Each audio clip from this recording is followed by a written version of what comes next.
Open Book: The Story of Solomon, an inspiring Bible story. Let's talk about Solomon, one of the most fascinating and wise kings in the Bible. Solomon was the son of King David and Bathsheba. After David died, Solomon was chosen by God to become the third king of Israel. He was young and inexperienced when he became king, but what happened next would mark him as one of the wisest men who ever lived. One night, Solomon had a dream, and in the dream, God appeared to him and said, "Ask for whatever you want, and I will give it to you." Now think about that. What would you ask for if God gave you such an offer?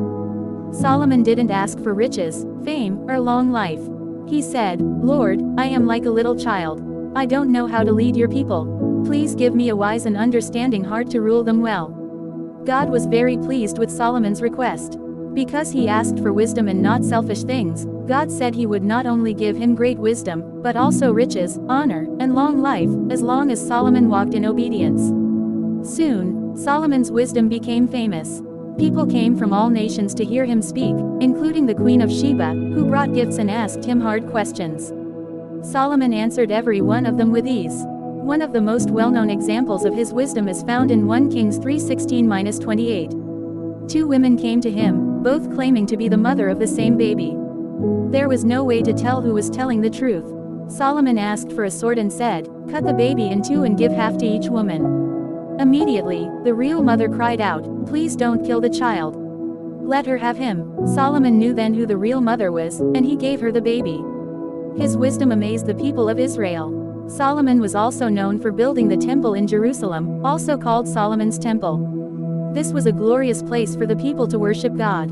It was a huge and beautiful project, showing Solomon's love for the Lord, at least in the beginning. But sadly, as Solomon grew older, he lost focus. He married many foreign wives, which God had warned Israelite kings not to do. These women brought their idols and false gods, and Solomon began to worship them too. He even built places of worship for these false gods. His heart was no longer fully devoted to the Lord. Because of this disobedience, God told Solomon that after his death, the kingdom would be torn in two, only a small part would remain under his son's rule. Even though Solomon was wise, he fell into sin when he turned away from God.